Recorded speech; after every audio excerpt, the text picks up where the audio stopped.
It halfway through the week, hump day. And as you all know, this is podcast week. So I'm speaking to podcasting superheroes. And this morning, I have the lovely Clare Davis, also one of the coaches in the recruiting gym, talking to us about her podcast. So, Clare, before we launch into it, tell us a bit about yourself. Hello, I think everybody knows me from the recruiting gym. So You'd be hello, surprised. Louise, you're there. Hello, Louise. So I'm the mental health and wellbeing coach for the recruiting gym, and I've been in recruitment for over 30 years, done loads of training in recruitment. I moved up the ladder quickly in recruitment, then got into the training, and then was really lucky to meet Alex Moore when he had the recruiting gym pre-COVID, and then Angela came on, and yeah, I love working for the recruiting gym under the mental health and wellbeing banner. Fantastic. The rest is history. It sounds like an amazing story. Yeah. I love that. That's awesome. So, Claire, with today's thoughts around your podcast, which I'm very, very grateful to have been a guest on, what inspired you to get started with the podcast in the first place? And when was your first episode? First episode was in the first lockdown, actually. Okay. I want to explain why, first of all, I'm really passionate about the mental health side in recruitment. And the reason why is because so many people move quickly up the ladder in recruitment like I did, and their mental health isn't actually considered, and it can be really detrimental. And I actually burnt out in recruitment. So that's one of the reasons why I'm so passionate about the mental health side. So I've trained up as a mental health first aid instructor, and I base all of my courses around the mental health. And then in the first lockdown, one of my best mates from university, who I'm on Facebook with, called Peter Dundon, nickname Benny, don't ask me why, don't know, was doing the 25-day challenge of 25 push-ups a day for 25 days for anxiety and depression. And he's got quite a dry wit. He's a country boy from Australia, so a bit of a farmer, and he's got quite a dry wit. And he started bringing in all the stats on mental health and the stats of anxiety and depression, and doing some quite funny little things on his Facebook. And I was watching it every day. And one of the things he was, he went near a light switch and he went, "You can switch it on, but you can't switch it off," in his Australian accent. And I contacted him and reached out and said, Benny, this is absolutely brilliant. I'm a mental health instructor, and I think we need to continue the conversation. And I had quite a few people who from university who were commenting on his posts. So he and I did an interview on what is mental health first aid, and we just popped it onto Facebook. Okay. And loads of my friends said, "This is absolutely brilliant. You need to do a YouTube on it." So Benny and I decided to strategize it, and we decided I'd get guests from all over the world, and we would talk about the topics that I covered in mental health first aid. So we started off with topics like anxiety, depression, men's mental health was a big one, suicide, which was really hard to discuss. And it developed from there. And then Benny and I chatted about it, and we thought, let's broaden it, because my training, if you get the mental health right, it helps with management and leadership. And if you get the leadership and management right, it helps with mental health. So I've now expanded it on the mental health topics around leading your teams. So at the moment, the topic is positive intelligence. For February, next month, it's on sleep, and we did sleep last year. And it's just so powerful to actually bring in, when you're leading teams, when you're working in a team, especially in recruitment, all the mental health sides of things. That's amazing, and it's so true, and it's so interesting that you've got that recruitment flavor, because that's where you come from. And I think it's an industry where burnout is real. I put my hand up, having been there and done that, and quickly realized that managing people wasn't for me. And that was a big lesson to learn, because society was telling me that I needed to step up and climb the ladder, which clearly didn't do me any good.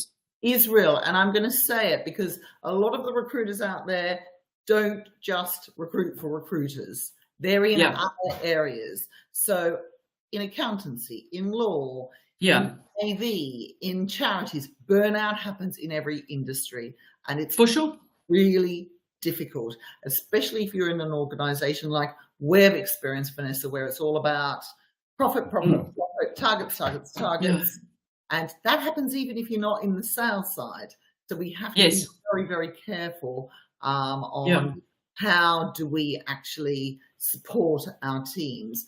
And I've had it recently, a client's come to me, a client that I've been training for many years, and unfortunately their CEO has changed.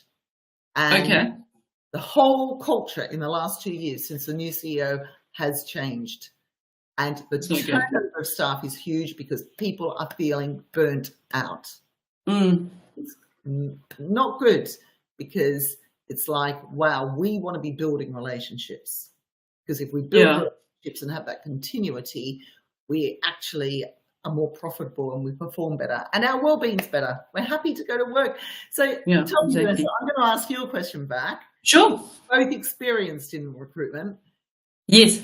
My Monday morning feeling. I used to walk into work, go down this big hill from the tube, and I used to go, smile, be positive, be happy. You can do this. And I had a migraine every Monday morning, and every Friday night going home, the migraine lifted.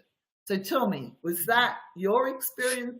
So I don't think it was that extreme, but I used to get into my car to drive, because I think the biggest issue was actually the traffic getting to and from an office that was literally probably a 10-kilometer drive, and it can sometimes take me like an hour and a half. It was just such a waste of time, and it would just put me in an instant bad mood. For me, it was also going into an office, having a very busy day, money, pressure. My worst was being told, we're having a BD day, get on the phone and bring in new business. Meanwhile, I had a desk of 50 orders I was trying to fill. And I didn't understand why I needed to, phone and bring in more business, because it didn't make sense to me.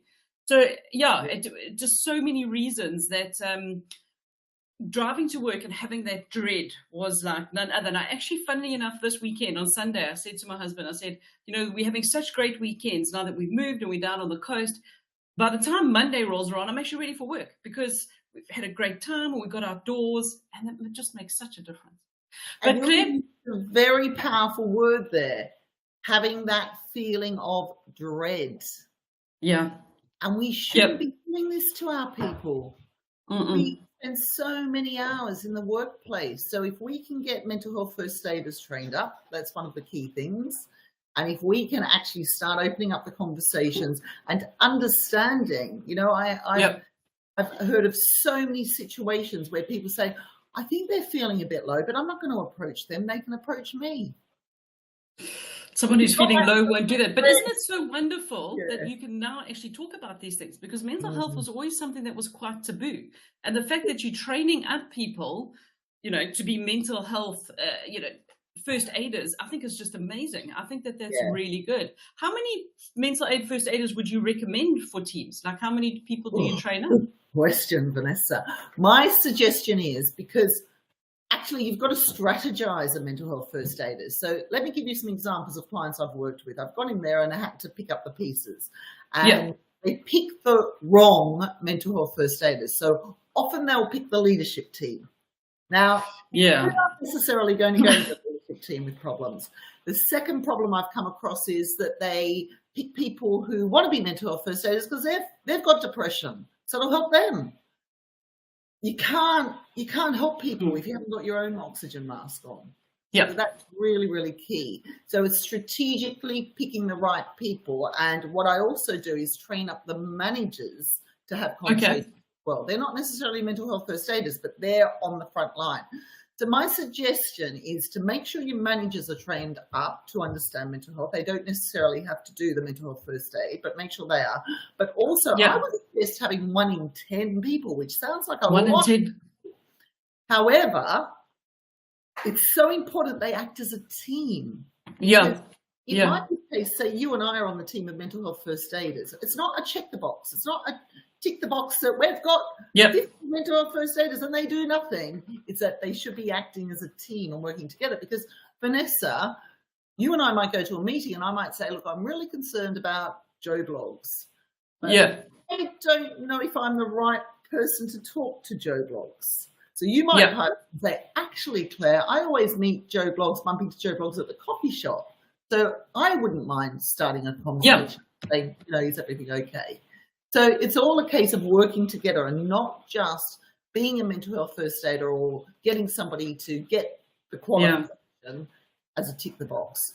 And also working proactively. The best company I've worked with on this has in advance, they have meetings once a month for mental health first aiders, and in advance I send out all the awareness days for the year. They strategize how can they implement the awareness days, and it's That's awesome. powerful. So I go to their meetings actually, and I also That's really good. coach their mental health first aiders on their own emotional fitness, because if they're not feeling great, they're not going to be able to help others. So yeah, exactly. Yeah. Super interesting. I mean, we've got a couple of people commenting in the chat, because this is something that obviously hasn't, just happened to you and I, even though it's so common. Kim's giving us a shout out. So, hey, Kim, I hope you're doing well. And Sarah's also mentioned that she was in a situation where she was, on LinkedIn, she said she's been bullied before, which is just terrible. She left and joined a far better organization and stayed feeling valued for 13 years after leaving the previous company where she had been bullied. I mean, it's just ridiculous. And I think everyone's got a story like this. We've got another one popping up with Pippa saying that she had to extricate herself from a senior role due to bullying from another director. I mean, that's on the same level. So it's really started with her own business with her husband, which is great. That's amazing, Pippa. Yeah, and I think everyone that we chat with is going to have a similar story, Claire. I mean, that's why your podcast is so relevant in today's day and age.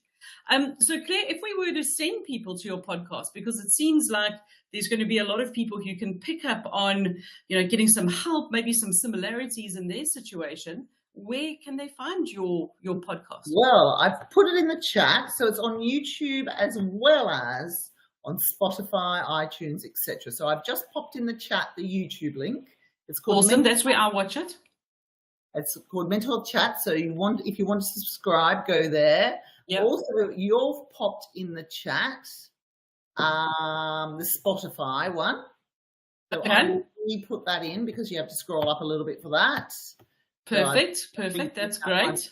For everyone. It's also on iTunes. Just look up Clare Davis Mental Health Chats. And then find it. And what is your frequency? How often do you put out a new podcast? Every 2 weeks. Okay. Actually, every 2 weeks. And how long are they? Sorry. They're only about 15 minutes, the interviews. Yeah, they're great. So it's actually a nice length. It's a good thing to be about 15 minutes. Yeah. And the same interview is on YouTube as it is on podcast. So you might prefer to listen or watch, whatever you want to do. And as I say, I do a topic of the month. So at the moment, the topic of the month is positive intelligence, and also my blogs on my website, which is, I'll just get my website up. My blogs on my website relate to the topic of the month as well. So if you prefer reading or you like a blog, so that's my website, and you can find the blogs there. So it's positive intelligence at the moment. Then we've got sleep. We've done so many topics. Yeah, very, very important topics. I like the variety as well, because they're so relevant, because, the topics will change.